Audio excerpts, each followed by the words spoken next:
Bueno, buen día. Acá seguimos con este ciclo de historia de Tucumán. A pesar de que sabemos que vivimos en esta provincia que donde nació la Argentina, muchos tucumanos no sabemos mucho sobre nuestra propia historia. Y vamos a hablar de algo que hemos escuchado muchas veces, que es la República de Tucumán. Vamos a hablar de las constituciones de nuestra provincia, porque uno dice constituciones, y más la de Tucumán, cuántas constituciones tuvo nuestra provincia y cuál fue el efecto que tuvo cada una en nuestra época, en esa época a nivel nacional, y qué es lo que pasaba en nuestra provincia. Para hablar de esto hemos invitado a un amigo, a un historiador, a Félix Montilla Zavalía. ¿Qué tal, Félix? ¿Cómo estás vos?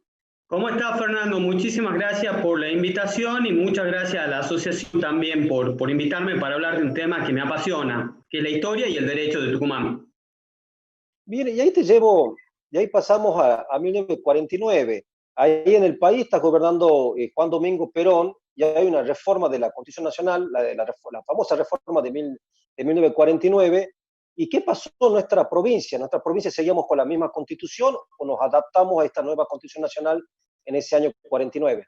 Bueno, sumamente interesante la pregunta que me hace de la Constitución de 1949, porque la Constitución Nacional faculta a las legislaturas provinciales a convertirse en asambleas constituyentes. Esto da lugar a planteos, porque nuestra Constitución de 1907 tenía una norma que estipulaba que las reformas constitucionales se hacen con una ley que exigía mayoría agravada, una elección donde se eligen convencionales constituyentes, se conforma la convención constituyente que es soberana y va a decidir qué es lo que va a reformar y que va a decidir cómo va a reformar lo que dice la ley preconstituyente. Sin embargo, como la Constitución del 49, la Constitución Nacional del 49 autorizaba a las legislaturas, lo que hace nuestra Cámara de Diputados y de Senadores es mutar su naturaleza jurídica y convertirse en una convención constituyente. En esta Cámara de Diputados y de Senadores participaban básicamente tres partidos políticos, que era el Partido Justicialista, el Partido Mayoritario, el Partido Gobernante en la provincia, el Partido Radical y el Partido Bandera Blanca. Y básicamente el peronismo, cuya principal cabeza fue Ramón Adrián Araujo, que era senador provincial entonces, trata de negociar con los radicales y con Bandera Blanca consensos para dictar una constitución. Y negocia, Isaías Nugués era el representante del Partido Bandera Blanca, era una persona muy combativa, que había tenido una actitud de denuncia constante contra el gobierno justicialista nacional y provincial. Después tendrá que exiliarse del país tiempo más adelante. Y en el Partido Radical, el principal referente era Helsi, ya tenía mucho peso político Helsi. Entonces, entre los tres, principalmente la cabeza de Araujo, que era un gran jurista, un gran político, dictan una constitución con bastante consenso político. La Constitución de 1949, te diría que es una constitución muy bien lograda en cuanto a una constitución moderna, porque a partir de 1907 empiezan las convenciones constituyentes, que es lo que va a ocurrir con la Constitución de 1990, comienzan a cuestionarse la legitimidad por existir un partido mayoritario que le impone. La Constitución del 49 no la impone el peronismo, sí la piensa Araujo, pero negocia con el radicalismo y con Bandera Blanca normas muy razonables y dictan una constitución sumamente moderna que reconoce muchas de sus normas en la Constitución de 1907. No es un borrón y cuenta nueva. No es que acá en Tucumán se deja sin efecto todas las normas liberales que venían desde 1884 o 1856, si queremos, pero básicamente el 84, y se dicta una constitución moderna que deja atrás toda la historia. No, es una constitución que mantiene lo bueno del antiguo sistema e incorpora muchas novedades, muchas buenas cosas del nuevo sistema.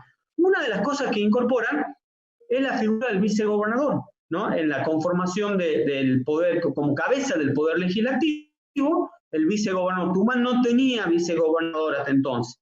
Es una constitución que va a tener una vigencia, incluso cuando ocurre el golpe, la Revolución Libertadora en 1955, Tucumán no deroga la Constitución inmediatamente. Van a pasar unos cuantos años hasta que el interventor Viera Spangenberg dispone la derogación cuando ya se lo exige Aramburu. Se lo exige Aramburu como un gesto político. Está bien, durante el gobierno de facto del 55, digamos que no regía la parte orgánica de la Constitución de 1949, pero era un gesto haber seguido manteniendo la vigencia de 1949 en plena Revolución Libertadora, lo que muestra que no era una Constitución que haya sido muy cuestionado porque obtuvo cierta legitimidad en las negociaciones políticas entre estos tres partidos. Y tengo una pregunta, digamos, y después de derogada esta Constitución, ¿qué es lo que pasa? ¿Volvemos a la de 1907? Volvemos a la Constitución de 1907, que es la que nos regula hasta 1990, hasta la Constitución de Bussi, hasta 1990, cuando se dicta esta nueva Constitución, que como todos sabemos la termina promulgando el interventor Arao en 1991, promulgando y publicando el interventor Arao en 1991, todo ese interregno se rige por la Constitución de 1907, que mantenía vigencia. También recordemos nuevamente que la Constitución de 1907 se termina reformando por una circunstancia política, el colegio electoral, nuevamente. A diferencia de la del 84, la de 1907 tenía un colegio electoral ad hoc. Se constituía, elegía gobernador y se disolvía. Si recordamos en nuestra historia, la elección del ingeniero Domato fue muy turbulenta. Y fue lo que dio lugar a que el partido Bandera Blanca y después Fuerza Republicana, ya era Fuerza Republicana, planteara la necesidad de la reforma. Cuando se reforma, el gobernador, el ingeniero Domato, no la quiere promulgar. Y ocurre la intervención federal. La intervención federal la promulga y bajo el imperio de la Constitución de 1990-91 se lo elige a Ramón Bautista Ortega. Y miramos el tema, justo tocar lo que son los colegios electorales, que tenemos esta forma indirecta de elección, que también tuvo efecto en la reforma del 94 a nivel nacional, y que yo creo que la mayor crítica que tiene es que las provincias chicas, en el caso también de la nuestra, hemos perdido fuerza y prácticamente todo el peso electoral queda resumido en 4 provincias que sabemos cuáles son, Capital Federal y 3 provincias, digamos, con lo cual habría que analizar en algún momento si era importante o no el colegio electoral.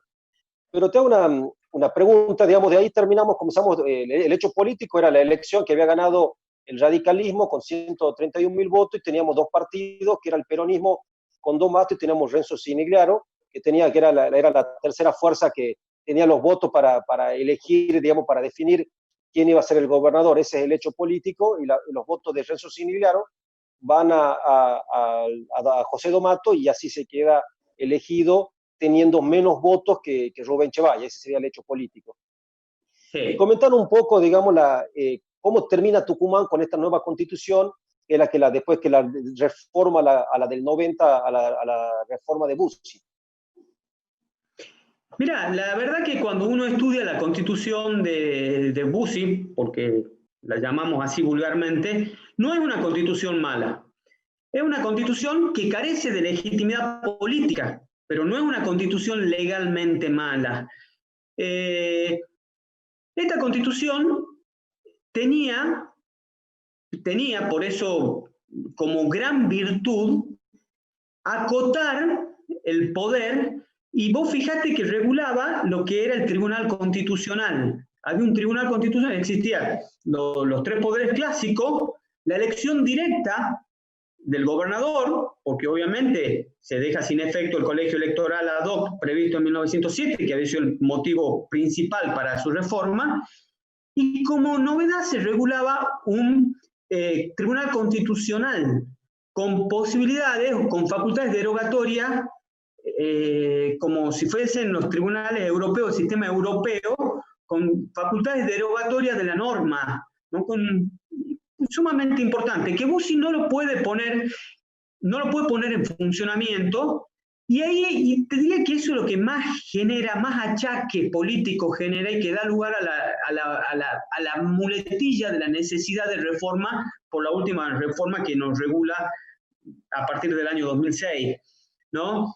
La Constitución de 1990-91 es cuestionada judicialmente, hay varios procesos judiciales que inicia especialmente el Partido Justicialista, que se retira de la Convención Constituyente, Fuerza Republicana, junto con Calvetti, que era el diputado constituyente de la UCD, y creo que había dos radicales, no me acuerdo en este momento quién eran los convencionales, sanciona la Constitución y queda fuera el peronismo. Pero la Constitución la estrena Ramón Bautista Ortega, que gana las elecciones al Partido Justicialista, la alianza que se había constituido, el Frente de la Esperanza, ¿no? Ortega Díaz Lozano. Esta Constitución, sin embargo, muestra, al prohibir la reelección del gobernador, muestra un gran problema político, que es que a los 2 años, sabiendo el gobernador que no puede ser reelegido, comienzan los conflictos inmediatamente con el vicegobernador, ¿no? Esto se va a repetir con Bussi también, a Bussi le va a pasar lo mismo. Recordemos que Ortega comienza a tener conflicto con Díaz Lozano, que era el vicegobernador, ninguno de los dos podía ser reelegido, y después se lo elige a Bussi, que comienza a tener problemas con el vicegobernador, que era el doctor Topa, también. Cuando se lo elige, después de Bussi a Miranda, Miranda lo que quiere es reformar la Constitución, pero básicamente no para mejorar la Constitución, sino para permitir la reelección del gobernador. Un intento frustrado, nosotros es historia muy reciente, por ahí es difícil tocarla con objetividad, se frustran estos intentos, no sé si recordamos que hay causas judiciales, un periodo histórico, político, institucional bastante delicado, pero finalmente la logra reformar el gobernador Alperovich, que venía también con conflictos con su vicegobernador, también recordemos, que era Jury. Y cuando la reforma Alperovich, yo creo que ahí también ocurre lo mismo, falta consenso político para reformar la Constitución, se la reforma la Constitución y da lugar a numerosos planteos y numerosas declaraciones de inconstitucionalidad de la Constitución. Esto es sumamente novedoso en nuestra historia institucional y nuestra historia política, que el Poder Judicial decida un montón de cláusulas inconstitucionales de una constitución provincial, que luego las ratifica la Corte Federal, ¿no? Y esto marca una constitución sumamente defectuosa, no solo en su legitimidad ab initio, sino también en su legitimidad ex post, en su legitimidad de vigencia, porque una constitución que tiene numerosas cláusulas declaradas inconstitucionales, recordemos, la conformación de la Junta Electoral, sumamente importante, mirá, que la letra de la Constitución dice una cosa y la Junta Electoral se tuvo que conformar de un modo distinto, y volvemos a la cuestión electoral, mirá, siempre quedamos en la cuestión electoral, de un modo distinto por la declaración de inconstitucionalidad de una norma. Y así muchas otras normas que no estaríamos mucho tiempo debatiendo de la cuestión. Pero volvemos a la legitimidad y a la falta de consenso político que dan lugar a constituciones que no necesariamente son muy buenas por ese defecto. Bueno, Félix, la verdad es que espectacular, realmente un repaso de la historia de nuestras constituciones, hablar de la famosa República del Tucumán, así que te quisiera agradecer, pero antes de eso, me gustaría que nos contés, sé que tenés varios libros escritos, dónde los podemos conseguir, que creo que es muy importante, porque es muy difícil conseguir bibliografía de la historia de nuestra provincia. Bueno, sí, me he dedicado muchos años a estudiar todos los poderes públicos con una visión de cómo funciona el poder, intrapoder, y cómo se relaciona ese poder con los otros poderes. Un poco para entender la política y para entender cómo cada poder reacciona de un modo distinto ante determinadas circunstancias o ante determinados conflictos. escrito la historia del poder constituyente, la historia del poder ejecutivo, la historia del poder judicial y la historia del sistema electoral, donde narro todas estas vicisitudes de los colegios electorales, las leyes electorales, etc.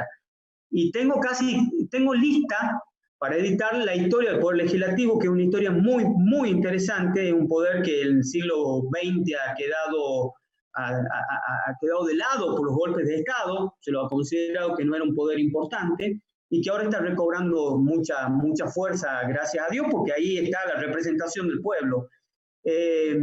Casi todos los libros que he editado se han agotado, eran ediciones oficiales que ha hecho el Poder Legislativo, el Poder Ejecutivo, el Poder Judicial, la Junta Electoral, y es muy difícil conseguirlo. Me piden bastante a mí los libros, yo por ahí consigo algunos ejemplares y los entrego, pero es difícil conseguirlo. La idea mía en algún momento es hacer una segunda edición actualizada de todos estos libros y tratar de subirlo a la red, porque no tiene sentido hacer un libro al que la gente no tiene acceso, sino tratar de subirlo porque en realidad la información que tiene es una información importante, incluso no solo para que le interese la historia, sino para cuando tenés que hacer una sentencia y querés saber de una institución, bueno, ahí tenés todos los antecedentes del funcionamiento de nuestras instituciones. Bueno, verdad que espectacular, Félix, un placer ha sido escucharte. Qué lindo que saber un poco más de historia de nuestra provincia. Muchas gracias por sumarte al ciclo de la asociación. Bueno, muchas gracias a vos y a la asociación. Un abrazo grande.